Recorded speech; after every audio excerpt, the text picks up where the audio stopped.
विराट कोहली की रनों की होली, आलोचकों की हो गई बंद बोली, आरसीबी की शुरू हो गई जीत की डोली। स्वागत है आपका ESPN cricket for time out Hindi में। जी हां, बेंगलोर ने मुकाबला जीत लिया और हीरो कौन रहा? कोहली मना रहे हैं होली।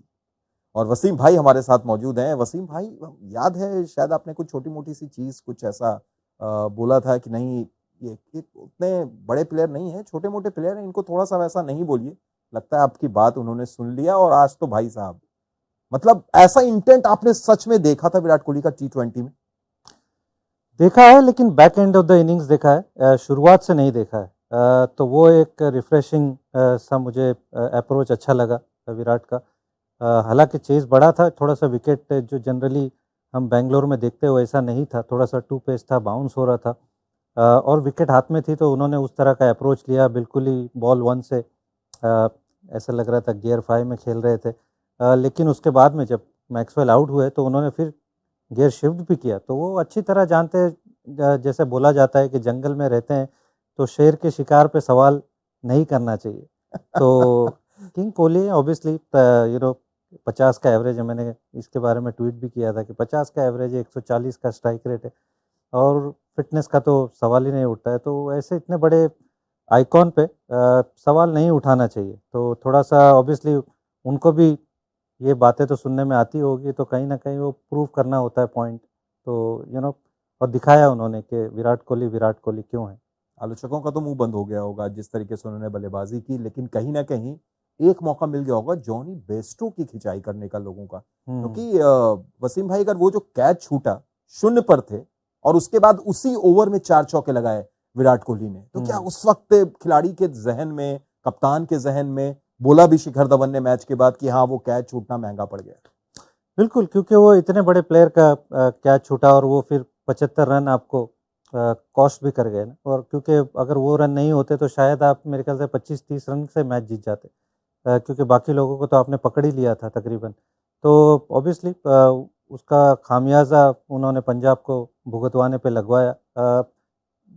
आई मीन 10 में से 9 बार आप वो ऐसे कैच पकड़ लेते हो। एक आइडियल डिलीवरी थी सैम करन की, लेकिन उसके बाद में नो लुकिंग बैक। जिस तरह से उन्होंने खेला है, हमने बात की कि वो इंटेंट दिखाया, वो स्ट्राइक रेट कमाल के स्ट्राइक रेट पे खेल रहे थे। कोई भी बॉलर हो तो उसको भारी पड़ने नहीं दिया और रबाडा का पहला बॉल स्टेप आउट होके मारा। तो ऐसा लगा कि विराट कोहली की फिर से वापसी होगी। वैसे तो मुझे पता है आपका जवाब, थोड़ी सी कल भी इस पर चर्चा हुई थी, लेकिन क्या वर्ल्ड कप का टिकट अब विराट कोहली के लिए सोचने वाली बात नहीं है? नहीं, डाउट में नहीं था। मुझे तो नहीं लगता है कि वो जो बोलने वाले तो बोलते रहेंगे ऑब्वियसली, बट आप वर्ल्ड कप में इतने बड़े प्लेयर को नहीं बाहर रख सकते। वो एक्सपीरियंस, वो टेम्परामेंट और वो आपको वो काबिलियत चाहिए। आप चाहे कुछ भी बोले कि ये T20 है, बट आपको वो एक्सपीरियंस की ज़रूरत है। हम अगर बात करते हैं CSK की, तो CSK बोलते हैं कि डैड्स आर्मी है, बट वो एक्सपीरियंस काम आता है आपको। वही लोग आपको मैच जिताते हैं जब मैच फंसा हुआ रहता है। और हमको पिछले वर्ल्ड कप का वो पाकिस्तान का मैच नहीं भूलना चाहिए, वो ज़्यादा दूर नहीं है। तो वो विराट कोहली ने ही जिताया था सिंगल हैंडेडली। तो कहीं न कहीं मुझे नहीं लगता है, वो तो सिर्फ़ बातें थी। विराट कोहली को ड्रॉप करना बहुत मुश्किल है। प्लेयर ऑफ द मैच भी रहे। वैसे ये कोहली की होली थोड़ी सी फीकी पड़ सकती थी वसीम भाई, अगर वो लुम्रोर और डीके की पार्टनरशिप ना होती। 3 ओवर में तकरीबन 45-46 रन चाहिए थे। डीके एज ऑलवेज 10 गेंद 28 नॉट आउट, लुम्रोर भी, इन दोनों के बीच में 18 गेंदों पर 48 रन की वो पार्टनरशिप।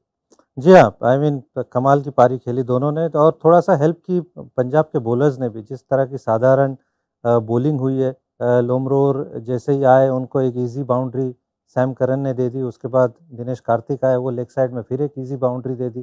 फिर अर्शदीप ने भी वो बिल्कुल ही हल्का सा बॉल लोमरोर के बिल्कुल स्लॉट में दे दिया, जो छक्का मारा। फिर हर्षल पटेल ने पता नहीं क्यों वो यॉर्कर छोड़ के एक बाउंसर डाला फाइन लेग ऊपर रख के। तो बहुत कुछ साधारण गेंदबाजी हुई, लेकिन क्रेडिट देनी होगी कि इम्पैक्ट सब में आके जिस तरह का इम्पैक्ट दिया महिपाल लोमरोर ने। और दिनेश कार्तिक तो फिनिश करना जानते हैं गेम। अगर वो अपने लय में होते हैं तो अभी भी पता चलता है कि क्रिकेट है उनके पास। गेंदबाजों की आपने बात की, सही माने में थोड़े से दिशाहीन नजर आए, लेकिन 2 गेंदबाज, कगिसो रबाडा, हेमंत बरार, दोनों के बीच में 8 ओवर में 36 रन और 4 विकेट भी इन लोगों ने हासिल किया। ये दोनों लग रहा था किसी और पिच पर खेल रहे हैं।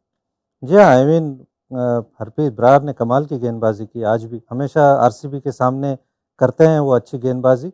और कगिसो रबाडा ने भी एक कमाल की गेंदबाजी की। बट जो बाकी गेंदबाजों ने बॉलिंग की है वो उससे बड़े डिसअपॉइंटेड होंगे, क्योंकि ऐसा लगा कि बिल्कुल मैच हाथ में था। और अगर आप ये मैच जीत जाते, आप 2 मैच जीत के टेबल में टॉप पे हो जाते, तो कहीं न कहीं एक तरह से कॉन्फिडेंस डेंट करेगा। बट आरसीबी को एक पहली जीत मिली अपने होम पर, उनका कैंपेन अप एंड रनिंग हो गया। तो यही ब्यूटी है आईपीएल की कि बिल्कुल हमको ऐसे मैचेस देखने को मिले। एसआरएच केकेआर वाला मैच था, तो क्रिकेट के लिए बहुत बढ़िया मैच। और सर क्रिकेट की जो ब्यूटी है वो भी आज देखिए आप कि पिछला सीजन रजत पाटीदार हम सबको याद है कितना जबरदस्त उनके लिए गया था, और अनुज रावत पिछला ही मैच स्टार थे। आज दोनों के दोनों स्ट्रगल करते रहे। 18 गेंदों पर 18 रन रजत पाटीदार, अनुज रावत 14 गेंद पर 11 रन। क्या इन दोनों की जो बल्लेबाजी थी, जो स्ट्रगल था, उस वजह से थोड़ी सी जो चेज है मुश्किल हो गई?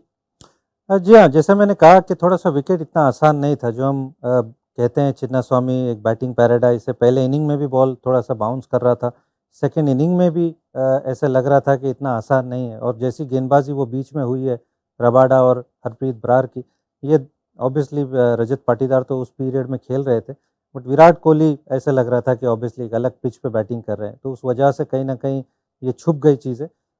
बट वो दोनों की गेंदबाज़ी इतना आसान नहीं था। Rajat Patidar as it is थोड़ा-सा आउट ऑफ फॉर्म है, थोड़ा लो ऑन कॉन्फिडेंस है। बट जिस तरह से दूसरे गेंदबाज़ों ने थोड़ा-सा अनुज रावत को पकड़ के रखा, तो उस पीरियड में अच्छी गेंदबाज़ी हुई। लेकिन क्वेश्चन वही है कि लास्ट 3 ओवर में बड़ी साधारण सी बॉलिंग हुई। थोड़ा सा हम पीछे जाएं पंजाब की पारी की तरफ, तो वहां पे स्टेडी स्टार्ट जरूर दिलवाया था शिखर धवन ने। हालांकि वो स्ट्राइक रेट की अगर तरफ देखेंगे तो शायद उस तरीके की नहीं थी, लेकिन एंड में जो कैमियो खिलाड़ गेंद पर 21 रन शशांक सिंह ने, और वही शशांक सिंह वसीम भाई जिसको लेकर वो ऑक्शन में बड़ा कंफ्यूजन भी हुआ था पंजाब की तरफ से, लेकिन उन्होंने दिखाया कि वो क्यों है वहां पर और किस लिए वो जाने जाते हैं। बिल्कुल, वो डोमेस्टिक में उनका नाम है, खास करके वाइट बॉल क्रिकेट में उनके पास वो एबिलिटी है। तो ऑब्वियसली उन्होंने वो दर्शाया वहाँ पर कि जब इससे पहले एसआरएच में भी कुछ टाइम वो खेले हैं, कुछ अच्छी इनिंग्स, इम्पैक्टफुल इनिंग्स खेले हैं, और आज भी वो एक थोड़ी-सी लाइफ ऐसे लग रहा था कि शायद 150 के आसपास में शायद पंजाब सिमट जाएगी या रुक जाएगी। वो एक अच्छा-सा टोटल उस विकेट पे उन्हीं की वजह से मिला है कि आके 8 गेंद में 21-22 रन बनाए, बिल्कुल ताबड़तोड़। तो आई मीन ये डोमेस्टिक प्लेयर्स जब अच्छा करते हैं ऐसी सिचुएशन में आके, तो उनको क्रेडिट देनी चाहिए। 6 मैचेस हुए हैं अभी तक, 6 की 6 होम टीम को ही जीत मिली है। अगला मुकाबला जो बैंगलोर को अपने ही घर में खेलना है, लेकिन पंजाब को लखनऊ में जाके खेलना है। यानी अब थोड़ा सा जो चीजें हैं बदल सकती हैं। बिल्कुल, बिल्कुल बदल सकते हैं। अभी तो शुरुआत है, टूर्नामेंट बहुत बड़ा है, तो कहीं न कहीं वो उलट-फेर हमको देखने को मिलेगा जल्दी। चलिए, तो उलट-फेर देखने को मिलेगा, लेकिन अच्छी खबर यह है कि बैंगलोर जीत की पटरी पर आ चुकी है, जीत का खाता खुल गया है, लेकिन पंजाब एक मैच जीतने के बाद थोड़ी सी लड़खड़ाई है। बहुत बहुत शुक्रिया वसीम भाई जुड़ने के लिए, तमाम बातचीत के लिए। तो आप देख रहे थे ESPN cricket 4 time out Hindi.